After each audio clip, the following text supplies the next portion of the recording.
Hi, so today I'm going to talk about all of the books that I read in the second half of December. So for those of you that don't know, I have decided that I'm going to do 2 wrap-ups a month, so a mid-month wrap-up and an end-of-the-month wrap-up. The reason for this is that I don't really like my videos to be, well, absolutely 100% any longer than 30 minutes. Realistically, I'd prefer them to be around 20-25 minutes long at the most. But the other problem is that I tend to talk a lot and kind of ramble on. So I decided that rather than make you sit through potentially 40 minutes to an hour's worth of me rambling, that I would do 2 wrap-ups a month. At the end of the month is when I will do all of the information about the statistics, whether they were mostly young adult, how many pages, all of that sort of thing, and that'll be at the end of every end of the month wrap-up. So that means that at the end of the month I'll just talk you through quickly the books that I read in the first half of the month, basically just remind you what they were, and then I'll go into detail about the rest of the books,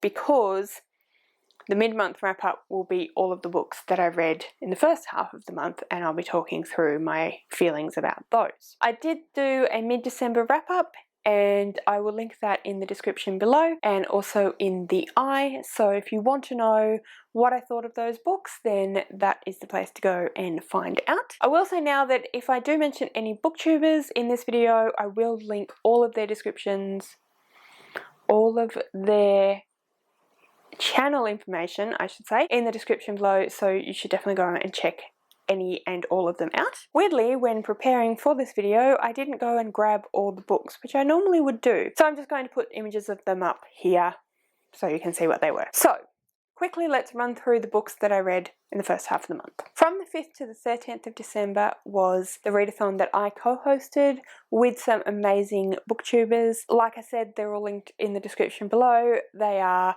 Connor from Connor's Library Corner, Kat from Stars and Embers, Faye from Mystery Date with the Book, Jenna from Just a Little Bit Random, Cara from Wild Book Garden, Ellie from Earl Grey Books, and Joanne from Joanne Annotations. So it was the Hemisphere Christmas Games, and the idea was that lots of people around the world experience Christmas in different ways, so let's explore that a little bit. So anyway, I read 2 full books and half of another book and 1 short story for that readathon. So the short story was The Bodysurfers by Robert Drewe, and then I read Titters by Anita Heiss, and then I read A Merry Mistletoe Wedding by Judy Astley. I also read the second half of Wondersmith by Jessica Townsend. Also earlier on in the month of December, I finished The Stone Sky by N.K. Jemisin. Those are all the books that I read in the first half of the month. Like I said, all of my thoughts and feelings about those books are in my mid-month wrap-up, so please do go check that out to find out more of my thoughts. Now I'm going to talk you through the books that I read in the second half of December. Those of you that have watched my recent vlog that I put up was my last video, you would know that I felt like I was sliding into a little bit of a reading slump. I've since decided that possibly that wasn't what was going on, but I certainly was not in the mood for a type of story. So I did start reading The Bone Season by Samantha Shannon and Gideon the Knight's Bad Tams in Muir, but I just found that they were a little bit too intense for the mood that I was in, and so I wasn't really feeling it. I decided to put them both aside for the time being. If you watched my Roll of Reads video, you will know that they are potentially going to be read in January, or one of them is anyway. And then I was kind of, just like I said, I felt like I was sliding into a reading slump, so I thought that I would try and head that off at the pass, as it were, and I decided to read a book that I have already read and knew that I enjoyed, but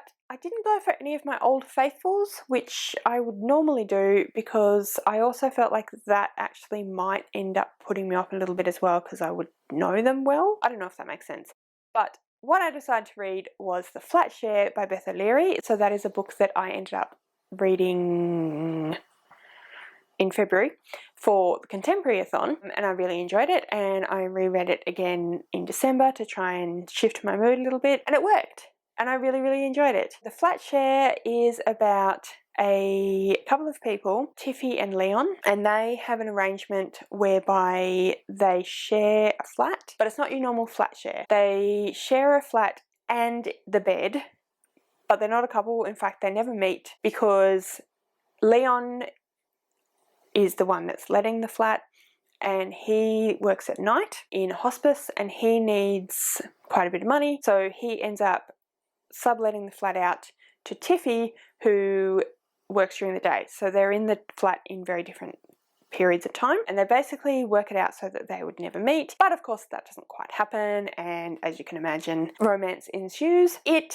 sounds on the face of it like it's a fairly light-hearted chick lit, which it is in the way that it's written, but some of the topics that it actually discusses are not that light-hearted at all. So some of the topics are to do with abuse and gaslighting within a relationship, but overall it's a very easy, readable, digestible book. It flows really well, it's really well paced. I really enjoy the way that it goes backwards and forwards between the two different points of view. So the two different points of view that we have are Leon and Tiffy. You can definitely tell the difference between those two characters, which I think is probably a fairly difficult thing to pull off, having a very significantly different, clearly different voice, because obviously as an author you are actually just one person, and because it's in first person I think that would be quite difficult to pull off, but I think Beth O'Leary pulls it off very well. I definitely felt like they had two very distinct characters, which was great.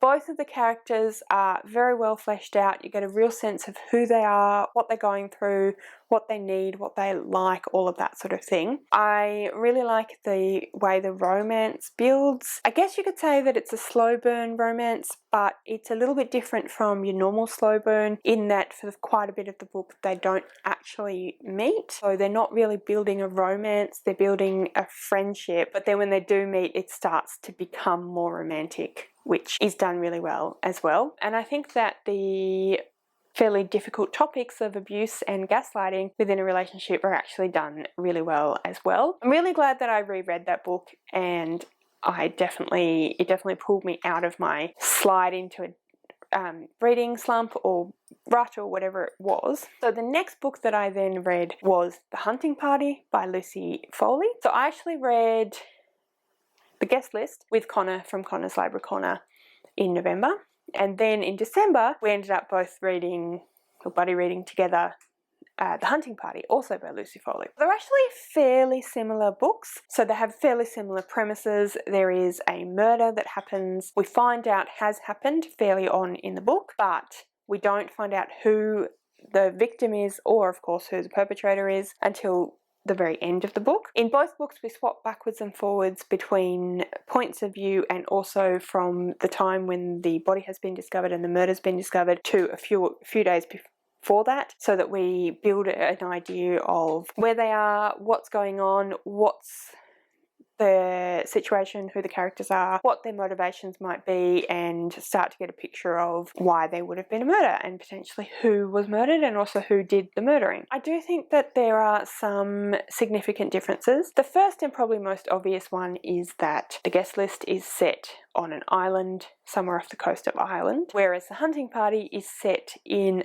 a very remote upmarket lodge in the Scottish Highlands. They're both set during quite severe weather situations, which is why it then becomes a closed circle mystery, because they can't leave wherever they are because of the weather. So in The Hunting Party they get snowed in, and because of their location within Scotland no rescue services or anything can get there. So it becomes a closed circle mystery, very much in the vein of And Then There Were None by Agatha Christie and many of her other books as well. Both the books actually reminded me a lot of And Then There Were None, except that I felt that both the books really fleshed out the characters and their motivation and their potential reasoning behind what was going on and what they had done a lot more than And Then There Were None did. And Then There Were None is a lot more focused on the mechanics of the island and the murder and what was going on, whereas this one, well, both The Guest List and The Hunting Party weren't doing that, partly because both of them were not, it was not a setup where the person was there deliberately picking off people one by one, whereas it was one person was murdered and we need to discover who they were and why they were killed. So yeah, so like I said, it's very similar, but I still really enjoyed it, even though it's quite similar. I thought the characters were quite different and were done very well, and I definitely think that you get an idea of who potentially could have been murdered, who potentially could have done the murdering quite quickly, but it is written in such a way that you're never 100% sure. I did not guess in the guest list. I did guess in the hunting party, but I was not 100% sure until the very end when I found out who it was. And I think she definitely builds that suspense really well so that you're never quite certain of who has done the deed and so on. So yeah, so that was a really great book, which I really enjoyed. I forgot to say for the flat share what my rating of that was, so I'll do that now. If you're new here or you haven't watched my wrap-ups much recently, I have been using Corepile, which is a rating system that was created by G from Booksroast. I will put her channel in the description below. I believe that she's done a new updated sort of description of Corepile and actually made a spreadsheet that you can use if you want to use Corepile. I haven't watched that yet, but I definitely recommend that you do. I'm going to at some point. So Corepile uses a rating out of 10, and Corepile stands for all the different things you consider when you make your rating. So we have character, we have action, we have writing style, we have plot, we have logic, as in like intrigue, so how interesting is it to you, logic, the internal logic of the book, and then enjoyment. You work out your rating out of 10, and then you can then have a star rating. So the flat share I gave an 8.714, which was the Corepile rating, which gave me a 4-star rating. I mean, that's the upper end of 4 stars, so it's 4.5 stars really. And then the hunting party I gave 7.43 for Corepile, which gives me also a 4-star rating, but as you can see it's on the lower end, so it's just a 4-star. Then I read The Confession by Jessie Burton. So this is a literary fiction, which is another book which switches different perspectives of the point of views, and also switches between 2 different times. So we are following 2 women. We follow Rosie, who has grown up without ever knowing her mother. She knows that her mother left when she was very, very young baby and just disappeared, and that no one knows what happened to her. But every time she tries to talk to her dad about what happened to her mum, her dad just clams up. So she knows there's some kind of mystery surrounding what happened with her mum. And it's kind of left a hole in her heart. And then when she is in her early 30s, her father tells her that her mother used to know a woman and was involved with a woman called Constance. I can't remember the surname, but Constance something, who was a famous novelist, and that if Rosie wants to know what happened to her mother, then she should go and talk to Constance. The other point of view we follow is Elise, which is Rosie's mother. So we get the 2 different stories. We get Rosie trying to talk to Constance and find out what happened to her mum, and then we get the story of what did happen to her mum and her relationship with Rosie's dad and her relationship with Constance and what was going on and what actually caused her to leave. I really enjoyed this book. I thought it was very well written. I really like Jessie Burton's writing style. It has that kind of thing where literary fiction, I personally find, doesn't focus so much on it's got a very slow pace. I find that literary fiction tends to be a little bit more rambly and a little bit more character focused than plot focused or action focused. I was still probably in a bit of a funny mood when I was reading it, so I enjoyed the first bit, and then in the middle I got a bit bored and I started to wonder if I maybe still wasn't in the mood for reading or was in a slump or whatever, but I persevered because I could tell, really like the writing style and had a feeling that it was going to pick up, and it did. So like I said, the pace is quite slow and there's definitely a storyline, but it's quite slow getting to the storyline, and it's very kind of it weaves along and gives you like different little pictures of the different characters and different activities that they're doing and different actions and stuff that don't necessarily appear to really have anything to do with the plot. they do, but it takes a while for it all to come together and for you to figure out how they all interrelate, which is actually something I usually really like. And like I said, I was in a bit of a funny mood, but I did end up really enjoying it. Like I said, I thought it was really, really well written. I thought that even though it takes a while for you to see all the disparate pieces of the story fit together into one whole plot, you actually end up getting there and you end up seeing how they all fitted together. And I thought that was done really well. So they did end up fitting together in a really clever, interesting, quite intricate way that throughout the story you aren't quite certain how it's all going to fit together. I really like the way the characters were written as well. Rosie is doing some stuff in the books that you wouldn't necessarily agree with, and so although I quite liked her character, some of her actions weren't that likable. Constance is not a particularly likable character. She's not an unlikable character. She's just not she's very cold and very sort of stuck in her ways, and she just is a difficult person, I think, to really appreciate. And her relationship with Rosie's mother, Elise, is very fraught because of those things, and that's really well written. Elise's character is really well written, although again, she's quite dislikable. A lot of the characters make some, to be honest with you, really stupid decisions, and that makes them kind of hard to actually really like very much, but there are definitely aspects of the characters that are likeable. So I think in that sense, Jessie Burton is excellent at writing human characters, because they do have that very human thing where they are not always very thoughtful, or don't make very good decisions, or aren't very good at expressing their feelings, or overreact, and all of that sort of thing that humans actually do, that we have to just kind of deal with when we are friends with, in relationships with different people. I thought that was really well done, and I think that Jessie Burton is fantastic at doing that. So I ended up really, really enjoying The Confession. Definitely keen to read some more Jessie Burton. I do have The Miniaturist, so I definitely would like to read that at some point. So I have my computer here so that I can see all of the statistics, because we are now up to statistics point. So during the month of December, despite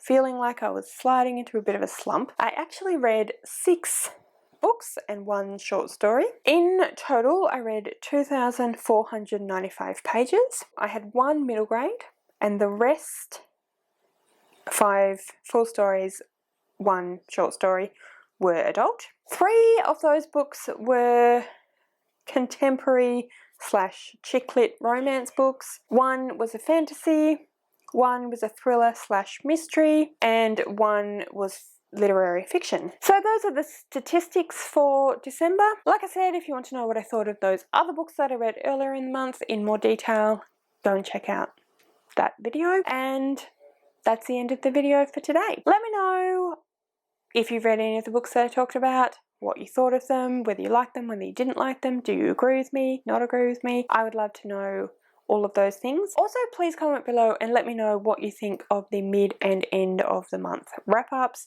Do you think this is a good thing to do? Does it bother you when it rambles on for too long?